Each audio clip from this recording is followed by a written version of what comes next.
السلام علیکم ورحمۃ اللہ وبرکاتہ ان الحمد للہ والصلاة والسلام علی خیر خلقہ محمد وعلی اہلہ واہل بیتہ ومن والہ الی یوم الدین اما بعد۔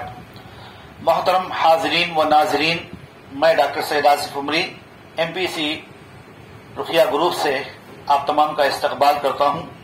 آج انشاءاللہ 10 منٹ بیان ہوگا اور آج کا ٹاپک ہے شیطان کے گمراہ کن ہتھ کنڈے۔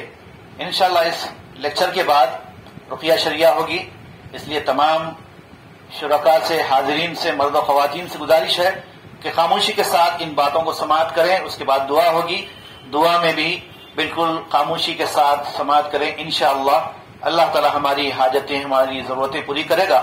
ہم اللہ تعالیٰ سے دعا کرتے ہیں کہ اللہ تعالیٰ ہماری پریشانیوں کو دور فرمائے اور ہم سب کو اس کے بندے بننے کی اور اس کی مکمل فرمانبرداری بننے کی توفیق عطا فرمائے۔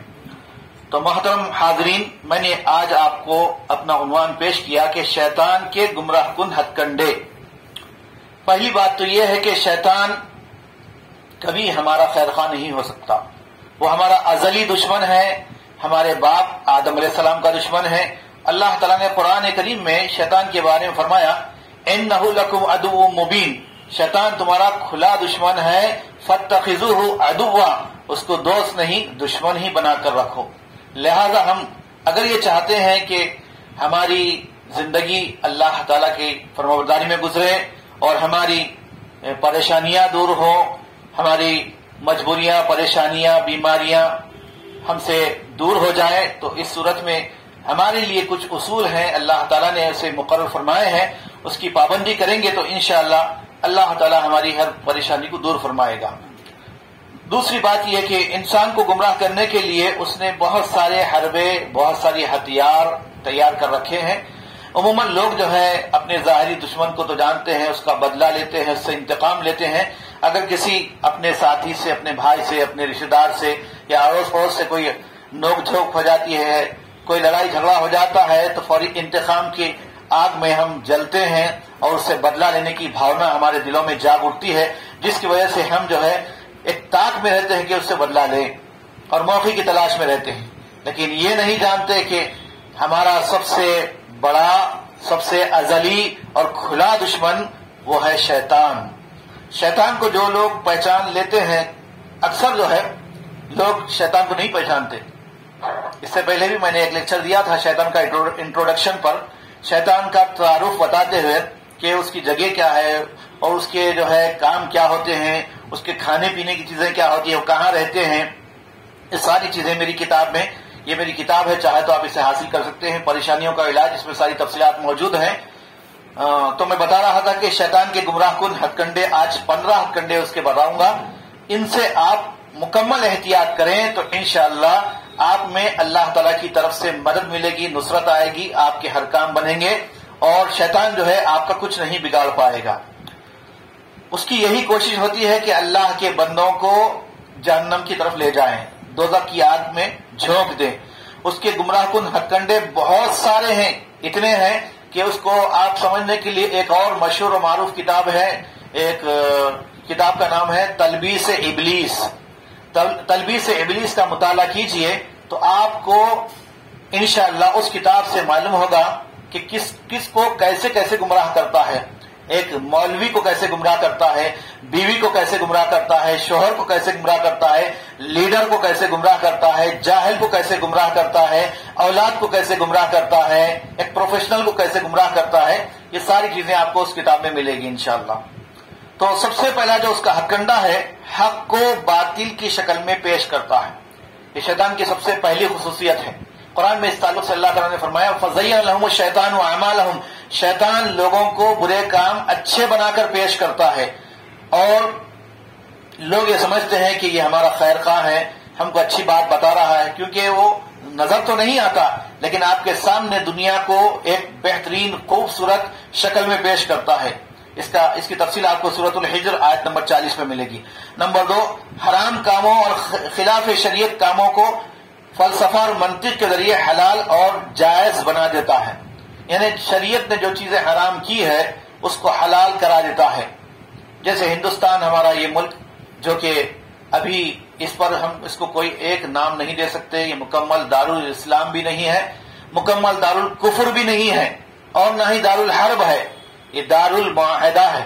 یعنی اس ملک میں سارے ہندو مسلم سب ایک جہتی کے ساتھ رہتے ہیں. یہاں کا جو سیکولر قانون ہے اور یہاں کی جو ہے ہندوستان کا دستور ہے، اس لحاظ سے سارے ہندوستانیوں کو، بھارتیوں کو اپنے اپنے مذہب کے مطابق جینے کی کھلی آزادی ہے. اس لحاظ سے یہ مکمل طور پر کفریہ ملک بھی نہیں ہے، مکمل طور پر اسلامی ملک بھی نہیں ہے. تو ایسی صورت میں یہاں یہ اس ملک کے اندر ہم کو کچھ احتیاط سے بھی کام کرنا ہے، کچھ شریعت کے اصولوں پر مکمل طور پر چلنا ہے، اور جہاں رعایتیں ہیں دی گئی ہیں ان رعایتوں سے ہم کو فائدہ بھی اٹھانا ہے. رہی یہ بات کہ ہندوستان دارالحرب ہے، یہ نہیں ہے. یہ سابقہ ہمارے ائمہ اکرام کے فتاوے رہے ہیں، لیکن ہم ان فتاووں کو اس وقت ان حالات میں ڈیپینڈ نہیں کر سکتے. فتویٰ حالات اور ضرورت کے تحت ہوتا ہے، فتویٰ جو ہے ہمیشہ کے لیے نہیں ہوتا. تو لہٰذا ان چیزوں کو سمجھیں اور حرام چیزوں سے بچیں، حرام کاموں سے بچیں. تو حرام کیا ہے؟ حرام وہ چیز ہے جو اللہ نے قرآن میں حرام کیا ہے. حرام وہ ہے جو اللہ کے نبی محمد مصطفیٰ صلی اللہ علیہ وسلم نے اللہ کے حکم اور منشے کے تحت حرام کیا ہے، وہ حرام ہے. تو ان تمام چیزوں سے اجتناب کریں. اگر ہم حرام چیز کھائیں گے تو ہماری دعا قبول نہیں ہوگی. حتیٰ کہ اللہ کے نبی صلی اللہ علیہ وسلم نے فرمایا کہ ایک آدمی سفر پر نکلا ہے اور بیابان میدان میں کھلے صحرا میں ہے، وہ دعا کر رہا ہے یا ربی کہہ کر. اللہ کے نبی صلی اللہ علیہ وسلم نے فرمایا کہ یہ انسان، یہ شخص جو سفر پہ نکلا ہے، جو کھایا ہے وہ حرام کا ہے، جو پیا ہے وہ بھی حرام کا ہے، جو لباس پہنا ہے وہ بھی حرام کا ہے. ماکلہ حرام ومشربہ حرام وملبسہ حرام فانا یستجاب لہ. اس کی دعا کیسے قبول ہوگی؟ پتہ یہ چلا کہ ہمارے پیٹ میں اگر ایک لقمہ بھی حرام کا چلا جائے تو اس سے ہماری عبادت قبول نہیں ہوتی. لہذا حرام کاموں سے، حرام چیزوں سے ہم کو بچنا چاہیے. نمبر 3، شیطان جو ہے غلو کراتا ہے شخصیتوں کے بارے میں، چیزوں کے بارے میں. کسی کو جو ہے قلابیں نکال کر آسمان تک پہنچا دیتے ہیں کسی کی تعریف میں، اور کسی کو نیچے گرا دیتے ہیں. تو شریعت نے اس سے منع کیا ہے. اللہ کے نبی صلی اللہ علیہ وسلم نے خود فرمایا لا تطرونی کما طرت النصارى والیہود، مجھے اپنے مقام و مرتبے سے اونچا نہ بناؤ تم. جس طرح یہود و نصارہ نے کیا تھا، عیسائیوں نے اللہ کے نبی حضرت عیسیٰ علیہ السلام کو اللہ کا بیٹا کہا. تو ایسے تم میرے ساتھ نہ کرنا، میں تو اللہ کا بندہ ہوں، اللہ کا رسول ہوں. لہذا تم میرے ساتھ افراط و تفریط سے کام نہ لینا. یہ اللہ کے نبی صلی اللہ علیہ وسلم نے ہم کو نصیحت فرمائی تھی. لہذا شریعت میں انتہا پسندی بھی جائز نہیں ہے، غلو بھی جائز نہیں ہے، افراط و تفریط بھی جائز نہیں ہے. ہمارا دین اعتدال والا ہے، میانہ روی کا دین ہے، اس لیے ہر معاملے میں میانہ روی ہونی چاہیے. نمبر 4، بھول چوک، ٹال مٹول اور آج نہیں تو کل اور سستی. یہ بھی شیطان کا ہتھ کنڈا ہے. ارے آج کہیں بھائی کل کر لیں گے، کل آنے والا نہیں ہے. Tomorrow is never coming. کل آنے والا نہیں ہے، جو کچھ بھی ہے آج ہی ہے. اس لیے سستی، کاہلی، غفلت کرنا یہ شریعت کے خلاف ہے، اور شیطان یہی چاہتا ہے کہ چھوڑو بھائی ابھی ٹائم ہے. نماز میں سستی کرواتا ہے، ابھی تو اذان ہوئی ہے ذرا اور آرام کرو. یہ سب شیطانی ہتھ کنڈے ہیں. نمبر 5، جھوٹا وعدہ کرواتا ہے اور جھوٹی امیدیں جھوٹے دلاسے دلاتا ہے. ہمارے اندر شیطان جو ہے ہم کو جس طرح آدم علیہ السلام کو گمراہ کیا تھا، ان کو جو ہے اللہ تعالیٰ کے حکم کی خلاف ورزی کروانے پر لگایا تھا اور جھوٹی امیدیں دلایا، تو ایسے ہی اولاد آدم کے ساتھ وہ کرتا ہے. نمبر 6، برے کاموں پر اظہار ہمدردی کرتا ہے. یعنی جب انسان برا کام کرتا ہے تو اگر اس کے اندر ایمان کی کمی ہوتی ہے تو کیا کرتا ہے وہ شیطان اس موقع سے فائدہ اٹھا کر ارے کوئی بات نہیں بھائی، کچھ بھی نہیں ہوا، کوئی بات نہیں ہے، انسان ہے، غلطی ہوتی ہے. اس طرح جو ہے شیطان وسوسے ڈال کر ہمارے اندر ہمدردی پیدا کر کے ایک دوسرے گناہ کی طرف ہم کو آمادہ کرتا ہے. نمبر 7، آہستہ آہستہ ایک کے بعد ایک برائی پر ابھارتا ہے. سورہ صف میں اس کی تفصیل ہے کہ ایک انسان برائی کرتا ہے تو پہلے اللہ کے نبی صلی اللہ علیہ وسلم نے فرمایا اس کے دل پر ایک کالا دھبا بڑھ جاتا ہے. دوسرا گناہ کرتا ہے تو پھر ایک دھبا بڑھ جاتا ہے. تیسرا گناہ کرتا ہے تو پھر ایک. اس طرح دھیرے دھیرے انسان جو ہے گناہوں پر گناہ کرتے کرتے اس کا دل سیاہ بن جاتا ہے اور پھر اس پر نیکی کا، اچھائی کا، بھلائی کا، اچھے کام کا کوئی اثر نہیں ہوتا۔ یہ شیطان آج ہم دیکھ رہے ہیں کتنے لوگ وقت ہوتی ہے نماز نہیں پڑھتے، عبادت نہیں کرتے اور دین کی طرف نہیں آتے، اللہ کی طرف نہیں آتے، ذکر نہیں کرتے، اللہ کی عبادت نہیں کرتے، قرآن کی تلاوت نہیں کرتے۔ کیوں؟ شیطان نے ان کو گمراہ کر دیا ہے، برسوں سے وہ غافل ہیں۔ کتنے ایسے مسلمان ہیں جو زندگی میں جو ہے کبھی بچپن میں قرآن اٹھا کر دیکھے تھے، پڑھے تھے، آج تک نہیں پڑھے۔ افسوس ہے ایسے مسلمانوں پر۔ اور نمبر 8، نفس پر قبضہ جماتا ہے۔ نفس پر ایک اہم بات سنیے، خون کے ساتھ شیطان دوڑتا ہے، سورہ اعراف میں بھی ہے اور احادیث میں بھی موجود ہے، ان الشیطان فی الانسان کمجری الدم، انسان کے اندر شیطان رگوں میں خون کے ساتھ دوڑتا ہے۔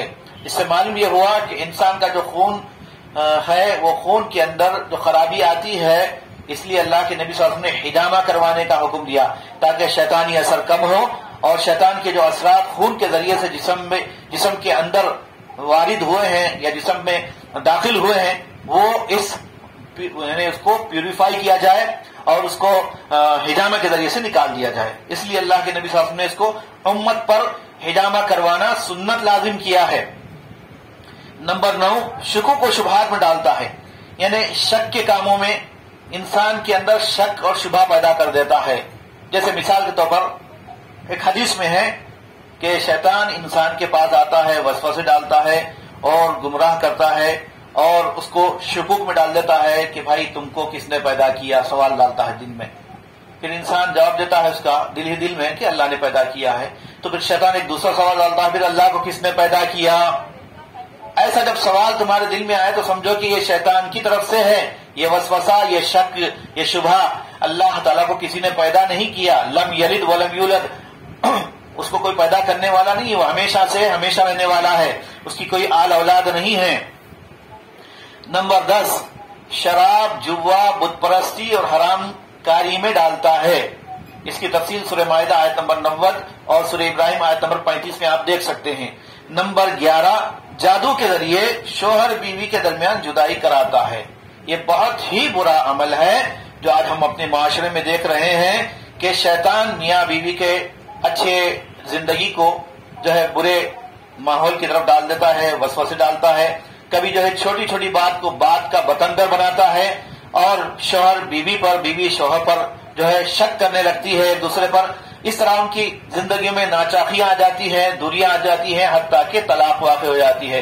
تو شیطان کا یہ عمل جو ہے طلاق کی طرف لے آتا ہے، اس سے ان کی زندگیاں بھی برباد ہوتی ہے، ان کی آل اولاد کی بھی زندگیاں برباد ہوتی ہے۔ اس طرح معاشرے کے اندر یہ برے کام کے ذریعے سے شیطان جو ہے فتنہ ڈالتا ہے اور اچھی زندگی گزارنے والے، محبت سے رہنے والے میاں بیوی کو جدائی کی طرف لے جاتا ہے۔